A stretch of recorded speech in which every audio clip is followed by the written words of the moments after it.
Home viewers,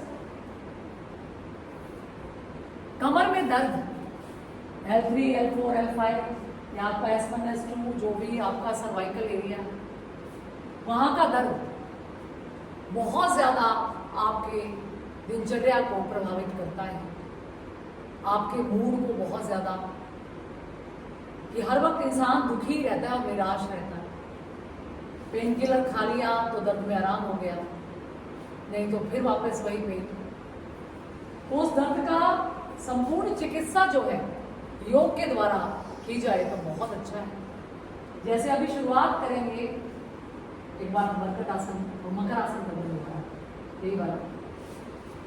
इसमें आप अपनी एल्बोज को मोड़कर अपने थोड़ी के नीचे रखेंगे। अपनी एल्बो को जितना आगे हो सके उतना आगे रखिए, ताकि सर्वाइकल के लिए भी ये बहुत अच्छा आसन साबित हो। सर्वाइकल के लिए बहुत अच्छा आसन है ये, क्योंकि इससे एक तरह से जो अट्रैक्शन लगाई जाती है, जिसमें ऐसे उठाया जाता है इसको, तो वो उसका काम करता है। जब हम बाहर की ओर अपनी एल्बो अपनी कोहनी निकाल कर इसको करते हैं, एक आसन के रूप में जब आप इसको करते हैं, अपने दोनों नीज को मिलाकर सांस को यहाँ पर नीचे रखें। और ये नीज के लिए भी बहुत अच्छा है। जिनको घुटनों के लिए हम लोग कराते हैं, यहाँ पे वेट बांधकर 1 या 2 किलो का फिर करें तो पूरी आपकी नी की स्ट्रेंथ बढ़ती है, लेग की स्ट्रेंथ बढ़ती है। यहाँ पे अब हमने सांस को बाहर छोड़कर जितना हो सके पंजे को आगे की तरफ फोल्ड करके रोक कर रखा है। जब ये रोकेंगे, यहाँ से स्ट्रेच होगा तो यहाँ हमें फील होगा, वही सेम L3, L4 जहाँ पे आपको प्रॉब्लम है, यहाँ पे फील होगा। और डाउन, नीज को मिला के रखें। दूसरा पाँव यहाँ पर सांस लिया और वापस सांस को बाहर निकालते हुए हमने इसका अभ्यास किया। इसको रोक के रखा, होल्ड करके रखें। Inhale down, exhale touch, try to touch. ये पूरा इस वक्त यहाँ पे स्ट्रेच है। आपको यहाँ पे फील हो रहा है कमलेश मैडम? ये कमलेश जी हैं, जिनको आपने कई वीडियोस में देखा होगा। लगातार योग करने से करके इन्होंने अपने नीज का पेन और अपने कमर के दर्द को ठीक किया। आज ये दूसरा पाँव। इस तरह से आप कम से कम 10 बार प्रैक्टिस करें। ज्यादा पेन है तो 10 से 20 बार सुबह शाम आप इसकी प्रैक्टिस करें। और कुछ भी नहीं होता ना, आपसे नीचे नहीं लेटा जाता, आप बेड पर लेट कर इसका अभ्यास करें, बशर्ते गद्दा बहुत ज्यादा लचीला ना हो आपका। इसका प्रैक्टिस करने से आपके कमर का दर्द हमेशा के लिए चला जाएगा। इनसे बहुत ज्यादा नहीं होता, वो सिर्फ मकर आसन का अभ्यास भी कर लें तो भी बहुत आराम मिलेगा। क्योंकि बहुत लोग 80+ हैं। कल एक आया था, शाम की लाइव में कमेंट आया था कि मैं 80 की हूँ और मुझे स्पाइन में बहुत ज्यादा दर्द है बेटा, इतना दर्द है कि मेरी आंखों में आंसू आ जाते हैं। तो वो बेड पर लेटे लेटे मैंने उनको कहा था मकर आसन कर ले, और लेटे लेटे आप अनुलोम विलोम कर ले तो आपको बहुत फायदा मिल जाएगा। अब दोनों पाँव एक साथ, दोनों पाँव सांस को बाहर छोड़ते हुए। सपोज आप यहाँ पे ज्यादा देर रुकेंगे तो यहीं पे आप सांस ले लें, लेकर दोबारा भी छोड़ दें, फिर नीचे, फिर इनहेल आप सांस को भरते हुए,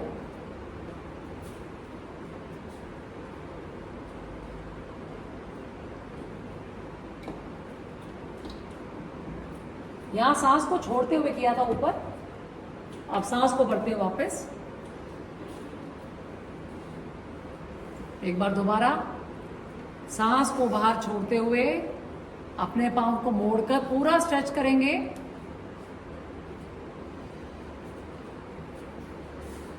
पूरा प्रेशर आपकी लोअर बैक पर आ रहा है इस वक्त। इसका प्रैक्टिस भी कम से कम आप 10 से 20 बार जरूर करें जब आपको इतना ज्यादा पेन है।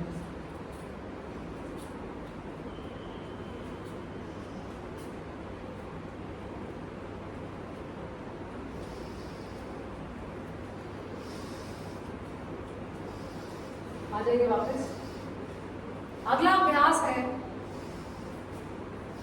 भुजंग आसन, जिसमें बेबी कोबरा पोज। भुजंग आसन की पहली स्थिति, अपनी हाथों को, अपनी एल्बोज को बॉडी के साथ लगाकर ऐसे उठना है। कुछ हिस्सा अपनी चेस्ट का उठाना है आपको, एफर्ट के साथ करना पड़ेगा, सांस को भरते हुए, सांस को धीरे धीरे छोड़ते हुए वापस नीचे।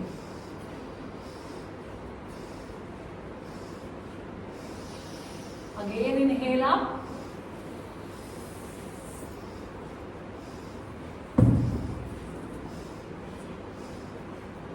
सांस को भरते हुए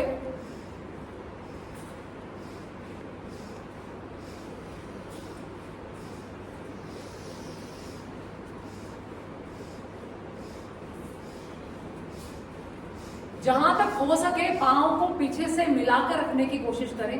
अगर ऐसा पॉसिबल नहीं होता है तो अपने पांव को किसी दुपट्टे से बांध दें, मतलब बैठें, पांव को टाई करें, फिर उल्टे होकर लेट जाएं और फिर अभ्यास करें। या आप किसी से कहें कि वो पीछे से आपके पांव को बांध दें।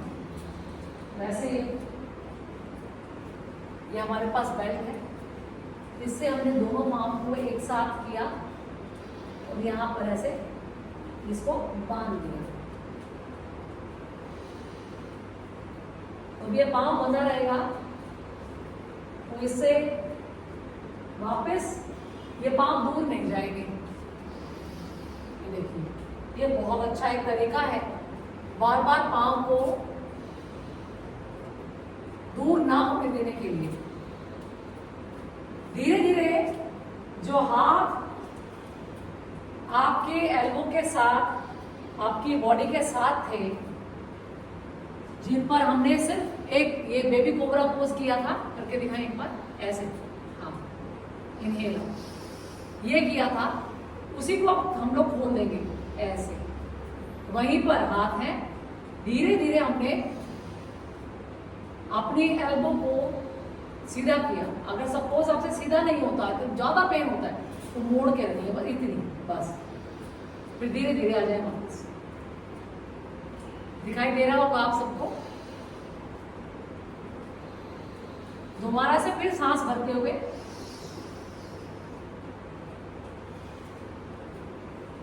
हमेशा आप अपने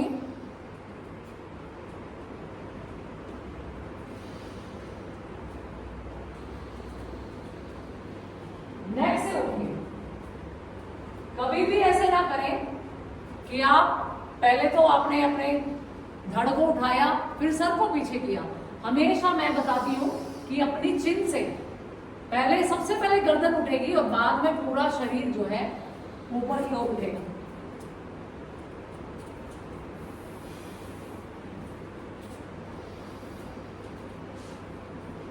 शाबाश।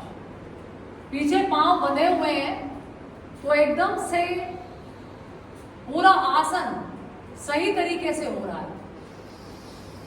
सांस को लेके धीरे धीरे भरते हुए, कितना सुंदर अभ्यास। नाभि से नीचे का हिस्सा ऊपर नहीं उठ रहा। मेक श्योर यहाँ पे आपको सपोज बहुत आपको एल्बो स्ट्रेट करने से बहुत पेन है तो यहाँ मोड़ के रखें, यहाँ इतना मोड़ के रखें यहाँ। अगर आपको धीरे धीरे पेन आपको खत्म हो जाएगा, फिर आप पूरा सीधा करेंगे तो भी आपको पेन नहीं होगा। आपकी स्पाइन को एक एक वर्टिब्रा को सेट करता है यह आसन, कोबरा पोज, भुजंग आसन। सांप को पहाड़ से भी अगर नीचे गिरा दिया जाए तो उसकी स्पाइन इतनी फ्लेक्सिबल होती है कि उसको चोट नहीं लगती और वो नीचे गिरने के बाद भी फटाफट रेंग कर चलने लगता है। तो उसी से प्रेरित होकर हमारे योग योद्धाओं ने इस आसन का आविष्कार किया था कि जैसे उसकी स्पाइन इतनी फ्लेक्सिबल है तो इस आसन को करने से इंसान की जो रीढ़ की हड्डी है वो भी इतनी लचकदार बने या वो मजबूत बने। और आज आधे से ज्यादा रोग हमें रीढ़ की हड्डी से रिलेटेड ही हो रहे हैं, जिसमें सर्वाइकल, स्लिप डिस्क, साइटिका मुख्य बीमारियां हैं। और अभी तो एक जो बीमारी होने लगी है जिसमें आपकी स्पाइन खुद ब खुद आगे की ओर झुकने लगती है, वो भी बहुत ही भयंकर बीमारी है।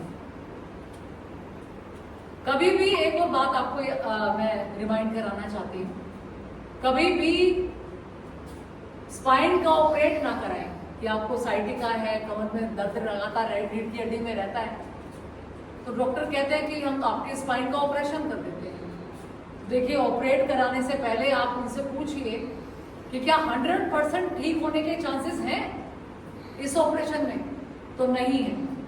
कभी भी कोई डॉक्टर इसको, आप ऐसे दोनों हथेली एक दूसरे के ऊपर रखें, एक दूसरे के ऊपर हथेली रखी, सांस को भरते हुए इस तरह से अपने स्पाइन को स्ट्रेट किया। देखिए, बहुत सुंदर आसन, ये भी कोबरा पोज का, ये भुजंग आसन। इसकी तीसरी स्थिति है third pose of cobra pose, third position. तो इस तरह से रिलैक्स करेंगे आप। मकर आसन में रिलैक्स करेंगे, यहाँ पर दोनों हाथ एक दूसरे के ऊपर, माथा इसके ऊपर, और पाँव मैं खोल देती हूँ इनके, क्योंकि पाँव खोलकर मकर आसन में विश्राम कर सकेंगे। मकर आसन में विश्राम कैसे करते हैं? पाँव को ऐसे खोला मैट के जितना, और एड़ियां अंदर और पंजे बाहर, एड़ियां अंदर पंजे बाहर की ओर करके एक बहुत बढ़िया क्रोकोडाइल पोज बन गया मकर आसन में विश्राम की स्थिति।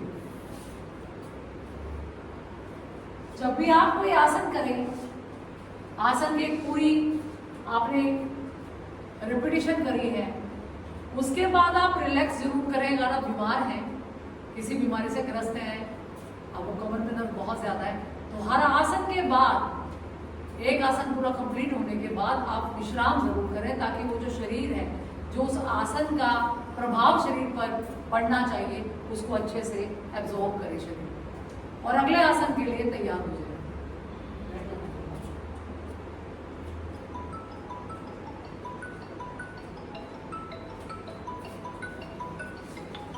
अब दोनों हाथ थाइस के नीचे रखें आप, दोनों हाथ थाइस के नीचे करेंगे शलभ आसन का प्रैक्टिस।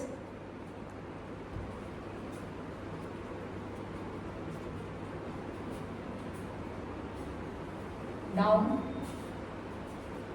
सांस भरते हुए दोबारा से अपने पांव को जितना हो सके घुटने को सीधा रखते हुए, चिन यहाँ पे लगी हुई है आपके नीचे, थोड़ी लगी हुई है मैट से, और पांव पूरा स्ट्रेट, पंजे को आगे की ओर तान के।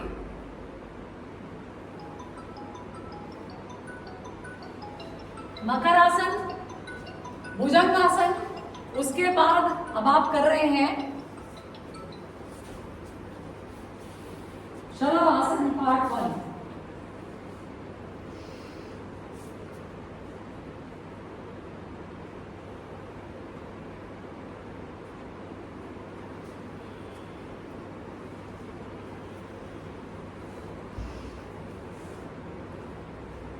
सांस भरते हुए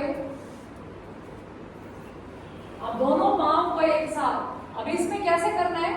सांस भरते हुए उठाया, सांस को छोड़ते हुए नीचे किया, और वही है, एक एक पांव से आप कम से कम 5-5 बार, 10-10 बार जरूर करें, और सुबह और शाम आप प्रैक्टिस करें।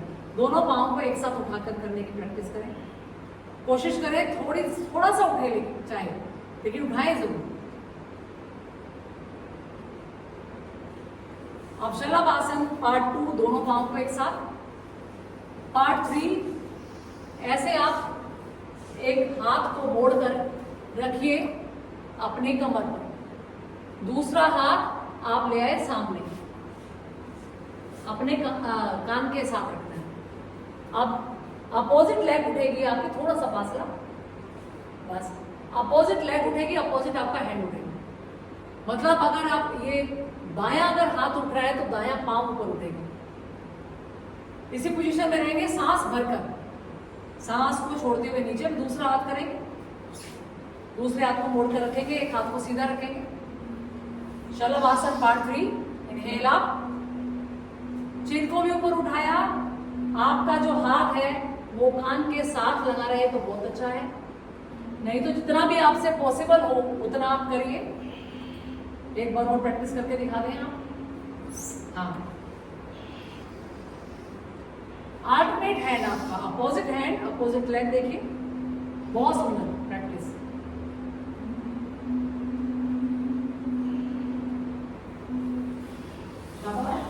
दूसरा हाथ,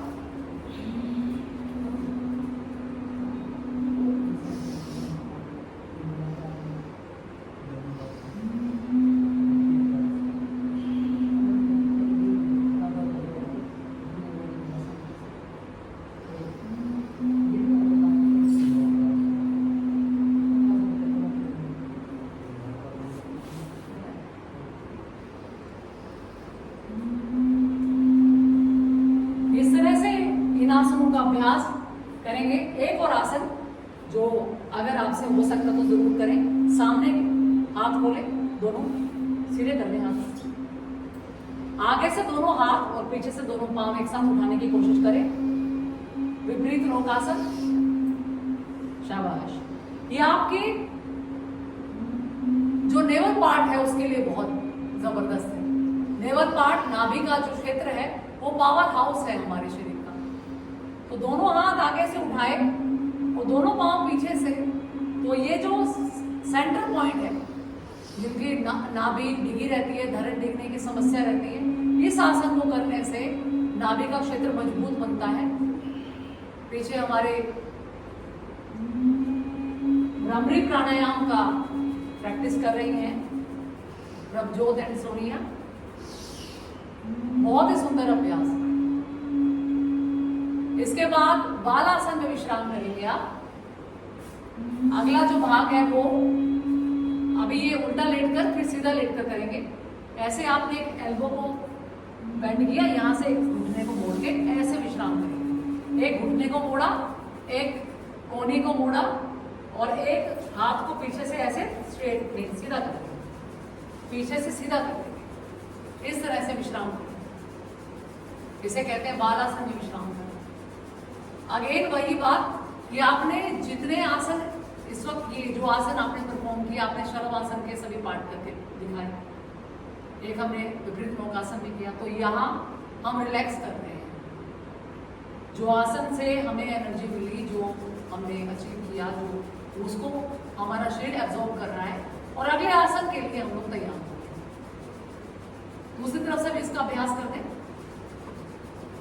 बालासन दूसरी तरफ से, लेफ्ट एंड राइट दोनों तरफ से करना है। पांव को मोड़कर, हाथ को सीधा करते हुए विश्राम करें। लगातार बहुत क्वेरीज आ रही थी कि कमर में दर्द वालों को क्या आसन करने चाहिए। तो ये आसन हमने आपको एक सीरीज दी है। अभी एक पार्ट है, नेक्स्ट पार्ट में दोबारा हम लोग डालेंगे, बना रहे हैं। तो इसमें उल्टा लेटकर किए जाने वाले सभी आसन है। आई होप आप सबको पसंद आया होगा। और अगर आपको पसंद आती है हमारी वीडियो तो प्लीज़ लाइक, शेयर और सब्सक्राइब करें हमारा चैनल। और प्लीज़ वीडियोस को शेयर ज़रूर करें ताकि जो दूसरे किसी पर्सन को, किसी भी महिला को या पुरुष को दिक्कत है, वो ये देखकर वीडियो ठीक हो सके, इन आसनों को भली प्रकार कर सके और अपने आप को दोबारा से वो रोग मुक्त कर सके।